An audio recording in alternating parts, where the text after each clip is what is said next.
ओम गण गणपते नम. ओम गण गणपते नम. ओम गण गणपते नम. स्वामींच्या कृपेने तुम्हाला आजचा दिवस सुखाचा आनंदाचा जाऊ हीच मी स्वामींच्या चरणी प्रार्थना करते आणि आज एका नवीन व्हिडिओला सुरुवात करते. आज आपण पाहणार आहोत की आजच्या व्हिडिओमध्ये आपण जाणून घेणार आहोत की हरितालिका आणि गणेश चतुर्थी ही एकाच दिवशी आलेली आहे. तर गणपती बाप्पा कधी बसवायचे, हरितालिकेची पूजा कशी करायची, मात्र या दिवशी दोन्ही तिथी एकत्र आल्याने हरितालिकेचा उपवास नेमका कधी सोडायचा, आधी हरितालिकेची पूजा करायची की गणपती बाप्पाची स्थापना करायची, गणपती बाप्पाची स्थापना कधी करायची, ज्याच्या घरात गणपती बाप्पाची स्थापना नसेल तर त्याने हरितालिका पूजा कधी करावी. तृतीया तिथी ही आदल्या दिवशीच येत आहे आणि ही तिथी पण फक्त गणेश स्थापनेच्या दिवशी सकाळी 7:06 तृतीया तिथी आहे आणि नंतर गणेश चतुर्थी ही लागत आहे. मग काय करायला पाहिजे, तर तसेच हरितालिका व्रत उद्यापन मग कधी करावे, कारण दुसऱ्या दिवशी ऋषीपंचमी आहे. मग असे अनेक प्रश्न अनेक जणांच्या मनामध्ये उपस्थित होत असतात. तर अशा संपूर्ण प्रश्नांची उत्तरे आपण आजच्या व्हिडिओमध्ये जाणून घेणार आहोत. त्यामुळे तुम्हाला काय करायचं आहे, तर व्हिडिओ स्किप न करता शेवटपर्यंत नक्की पहा, ऐका, जेणेकरून संपूर्ण माहिती तुम्हाला मिळेल. 14 सप्टेंबर 2026 वार सोमवार आणि या दिवशी आलेले आहेत दोन अतिशय महत्त्वाचे सण. पहिला सण म्हणजे हरितालिका आणि दुसरा सण म्हणजे गणेश चतुर्थी. हिंदू धर्मात या सणांना विशेष असं महत्त्व आहे.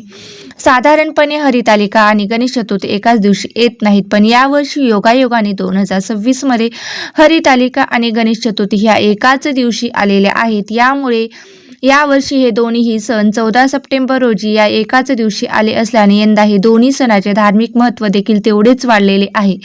बघा, भाद्रपद महिन्यातील शुक्ल पक्षाच्या तृतीया तिथीला हरितालिका तिथी साजरी केली जाणार आहे आणि दुसऱ्या दिवशी गणेश चतुर्थीला गणेश चतुर्थी साजरी केली जाणार आहे. मात्र यावर्षी दोन्ही सण हे 14 सप्टेंबर या दिवशीच आलेले आहेत. त्यामुळे एकीकडे माता पार्वती आणि भगवान शिवाची पूजा, तर दुसरीकडे विघ्नहर्ता गणरायाचे आगमन अशा दोन्ही धार्मिक उत्सव या दिवशी आपल्याला पाहायला मिळणार आहेत.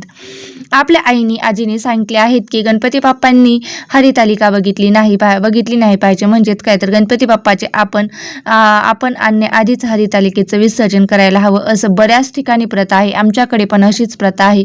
आमची आजी आम्हाला सांगायची की हरितालिकेचं विसर्जन केल्यानंतरच आपण बाप्पांना बसवायचं. पण आता दोन्ही एकाच दिवशी आलेले आहेत आणि हे दोन्ही व्रत आपण तेही अगदी व्यवस्थितरित्या होऊ शकतात. तर ते कसे करायचे बघा. ज्या महिला सकाळी हरितालिकेचं पूजन करतात त्यांना तर अजिबात काहीच प्रॉब्लेम येणार नाही. पण बघा, ज्या हरितालिकेचं आपण तृतीया तिथीवर करत असतो, तृतीया तिथी ही 14 सप्टेंबरला सकाळी 7:06 संपणार आहे आणि सकाळी 6:06 तृतीया संपणार आहे आणि त्यानंतर चतुर्थी ही सुरू होणार आहे. आता येतो तो मुख्य प्रश्न, म्हणजे गणपती बाप्पांना कधी बसवायचे. गणेश चतुर्थीची पूजा प्रामुख्याने मध्यान्ह काळात केली जाते. महाराष्ट्रातील शहरानुसार मुहूर्त हा थोडाफार बदलत जातो. पुण्यामध्ये 2026 मध्ये गणेश पूजेचा मुहूर्त हा सकाळी 11:06 ते दुपारी 1:44 असणार आहे. म्हणून आपल्या शहराच्या पंचांगानुसार गणपती बाप्पाची स्थापना आणि पूजा करणे योग्य आहे. जर तुम्ही पूजा एकाच दिवशी करणार असाल तर हरितालिका आणि गणपतीची तर एकमेकांपासून वेगळे आहेत. तुमच्या घराची परंपरा आणि स्थानिक पंचांगातील वेळ यानुसार तुम्ही दोन्ही पूजा कराव्यात. तृतीया तिथीमध्ये आपण हरितालिकेचं पूजन करत असतो. तृतीया तिथी साजरी ही 6:06 संपत आहे. मात्र सूर्याने ती तिथी पाहिलेली आहे. सूर्याने जी तिथी पाहिलेली असते तर ती तिथी संपूर्ण दिवसभर चालते. त्यामुळे हरितालिकेचे व्रत जे पूजन आहे ते तुम्ही दिवसभरात कधीही करू शकतात. मात्र महिलांनो, आवर्जून सांगेन की दुपारपर्यंतच तुम्हाला हरितालिकेचं पूजन हे करून घ्यायचं आहे. त्यानंतर बघा, आता असा देखील होत आहे की संध्याकाळी हरितालिकेचं पूजन करतो, गणपती दुसऱ्या दिवशी बसवायचं. उलट कसं करायचं आहे, तर हरितालिकेचं पूजन असतं, त्यानंतर गणपती बाप्पाचं असतं. ज्या महिलांना खरंच मुहूर्त पाळण्याची सवय आहे त्यांच्याकडे ऑप्शन आहेत, म्हणजे की ज्या करू शकतात. की बघा, सकाळी जर 4:30, 5:30, 6:30 हरितालिकेचं पूजनला बसलात तर 7 वाजेपर्यंत 1 तासात तुमची पूजा आरामात होते. मात्र बघा, ज्याच्याकडे पॉसिबल नाही त्यांनी 7 नंतर अगदी 11 वाजेपर्यंत 11च्या आत तुम्ही कधीही हरितालिकेचं पूजन करून घ्यायचं आहे. तसंच हे दिवसभर चालणार आहे. मात्र आपल्याला गणपती बाप्पाचं देखील बसवायचं, तर अशा महिलांनी बघा आधी हरितालिकेचं पूजन करायचं सकाळी गरजेचं आहे. त्यानंतर ज्यांना विधीप्रमाणे पूजा करायची सवय आहे त्यांनी वरती सांगितल्याप्रमाणे तृतीया तिथीत पूजा करावी.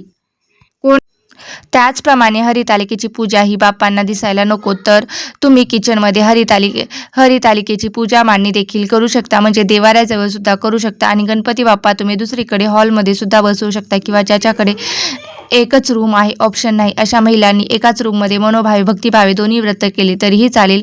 त्यामुळे हरितालिकेची पूजा आणि हरितालिकेचा उपवास आपल्याला 14 सप्टेंबरला सोमवारी गणेश चतुर्थीच्या दिवशी करायचा आहे. परंतु जर या दिवशी तृतीया तिथी पूर्ण दिवसभर चालणार असली तरी हरितालिकेची पूजा ही मात्र आपल्याला शक्यतो सकाळी तृतीया तिथी सुरू असतानाच करायची आहे. आणि उद्यापन कसे करायचे ते पुढे पाहूया. बघा, सकाळी लवकर उठून केर कचरा इतर सर्व नित्यकर्मे करून घ्यावी. त्यानंतर देवाची पूजा आणि त्यानंतर हरितालिकेची पूजा व्यवस्थित पार पाडा. सकाळी 11 वाजल्यानंतर आपल्याला गणपती बाप्पाची स्थापना करायची आहे. हरितालिकेचा उपवास जो आहे तो आपल्याला दिवसभर, तुम्हाला 14 तारखेला पूर्ण दिवसभर करायचा आहे. आणि दुसऱ्या दिवशी म्हणजेच 15 तारखेला हा उपवास तुम्हाला सोडायचा आहे. याचबरोबर ज्या घरामध्ये गणपती बाप्पा आणले जात नाहीत किंवा गणपती बाप्पाची स्थापना केली जात नाही, तर त्या घरातील महिलांनी संध्याकाळी जरी हरितालिकेची पूजा केली तरी काही हरकत नाही. पण तृतीया तिथी ही सकाळीच आहे, तर शक्य असेल तर त्याने सकाळीच पूजा केलेली सर्वोत्तम असेल. कारण तसेच गणेश चतुर्थीच्या दिवशी सकाळी 7:30 ते 9:30 या 1.5 तासात राहुकाळ असणार आहे. आणि या दिवशी सकाळी 7:30 वाजता राहुकाळ सुरुवात होईल आणि सकाळी 9 वाजता हा राहुकाळ संपेल. या राहुकाळात सुद्धा तुम्हाला हरितालिकेची पूजा आहे ती करता येणार नाही, म्हणून तुम्ही एक तर सकाळी 7 वाजेपर्यंत तृतीया तिथी सुरू असतानाच ही पूजा करायची आहे. आणि मग तुम्हाला राहुकाळ संपल्यानंतरच, म्हणजे सकाळी 9 वाजल्यानंतरच तुम्हाला ही पूजा जी आहे ती करायची आहे. हरितालिकेची पूजा ही तुम्ही करू शकता. त्यानंतर सकाळी 11 नंतर तुम्ही बाप्पाची स्थापना करू शकता. पण ज्याच्या घरात एकच रूम आहे अशा वेळी तुम्ही एकाच रूममध्ये अगदी मनोभावी भक्तिभावाने ही पूजा केली तरीही चालणार. ही दोन्ही पूजा तुम्ही एकाच रूममध्ये मांडायच्या नसतील तर त्याने काय करायचं आहे, तर हरितालिकेचं जे व्रत आहे ते खरं सखी बरोबर म्हणजेच मैत्रिणीबरोबर केलं जाणारं व्रत आहे. म्हणून जर तुम्ही शेजारच्या कोणाच्या घरी जाऊन हे व्रत करणार असेल तरीही चालेल. तिथे जाऊन तुम्ही त्यांच्या घरामध्ये बऱ्याचपैकी जागा असेल तर तुम्ही तुमच्या पूजेचं साहित्य घेऊन जायचं आणि तिथे जाऊन तुम्ही हे व्रत करू शकता. कारण पार्वती मातेने तिच्या सख्यांबरोबरच मैत्रिणीबरोबरच हे व्रत केलं होतं, म्हणून हरितालिकेचं पूजन केलं जातं. त्यावेळी आपण जे वाळूचं शिवलिंग बनवतो त्यावेळी आपण तिथे 5 साळुंक्याही बनवतो, म्हणजेच एक माता पार्वती आणि 4 तिच्या सख्या अशा शिवसृष्टी बनवत असतात. अशा प्रकारे तुम्ही देखील तुमच्या मैत्रिणीकडे जाऊन हे व्रत साजरे करू शकता किंवा त्याची पूजा करू शकता. आणि ज्यांच्या घरामध्ये 2 रूम आहेत त्यांना प्रश्नच नाही, त्यांनी एका रूममध्ये हरितालिकेची पूजा मांडायची आहे आणि दुसऱ्या रूममध्ये गणपती बाप्पांची पूजा मांडायची. आता 14 तारखेला सकाळी हरितालिकेचं पूजन केल्यानंतर त्याच दिवशी दुपारी आपण गणपती बाप्पाची स्थापना करणार आहोत. तर हरितालिकेचं विसर्जन 14 तारखेलाच करून टाकायचं का, तर अजिबात नाही. 14 तारखेला ही पूजा दिवसभर तुम्हाला तशीच ठेवायची आहे. 15 तारखेला तुम्हाला या पूजेचं विसर्जन करायचं आहे. कारण या दोन्ही पूजेचं खरं तर तसा एकत्र असा काही संबंध नाही. उलट यामुळे एकीकडे माता पार्वती भगवान शिवाची पूजा आणि आराधना होते, तर दुसरीकडे विघ्नहर्ता गणरायाचे आगमन आहे. अशा दोन्ही धार्मिक उत्सव आपण साजरा करणार आहोत. त्यामुळे जरी ही दोन्ही व्रत एकाच दिवशी आले तरी तुम्ही अजिबात गोंधळून जाऊ नका. ज्या महिला दरवर्षी हरितालिकेचं व्रत करतात ना,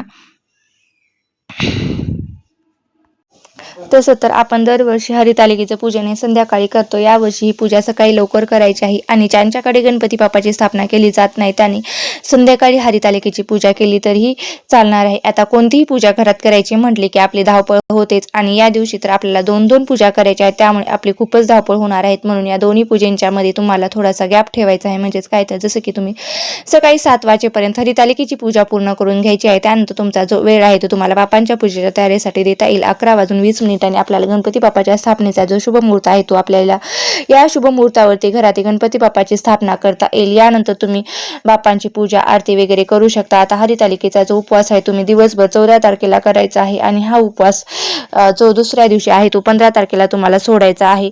आता 15 तारीख आहे ऋषी पंचमी, आणि ऋषी पंचमीच्या दिवशी सुद्धा तुम्हाला जर कोणाला उपवास असेल तर सुद्धा तुम्हाला दुसऱ्या दिवशी तो सोडला जातो. ज्या महिला हरितालिका आणि ऋषी पंचमी या दोन्ही व्रत करत असतील तर त्यांनी 14 तारखे आणि 15 तारखेला या दोन्ही दिवशी उपवास करायचा आहे आणि 16 तारखेला तो उपवास सोडायचा आहे. दोन्ही दिवशी तुम्ही उपवासाचे जे पदार्थ असतात ते खायचे आहेत. मात्र ज्या महिला ऋषी पंचमीचा उपवास संध्याकाळी सोडत असतील तर त्यांनी 15 तारखेला संध्याकाळी तुम्ही उपवास सोडू शकता. आणि ज्या महिलांचा ऋषी पंचमीचा उपवास नसेल त्यांनी 15 तारखेला सकाळी बाप्पांची पूजा करून उपवास सोडू शकता. अशा प्रकारे हे व्रत केल्याने तुम्हाला दोन्ही सणांचे फळ जे आहे ते मिळणार आहे आणि प्राप्त होणार आहे. अत्यंत महत्वाचे आहे. तुम्ही विचार अजिबात मनात आणू नका की सकाळी हरितालिकेचं पूजा करते आणि संध्याकाळी त्या पूजेचं विसर्जन करते तर त्यानंतर बाप्पाची स्थापना करते. हे अतिशय चुकीचं आहे.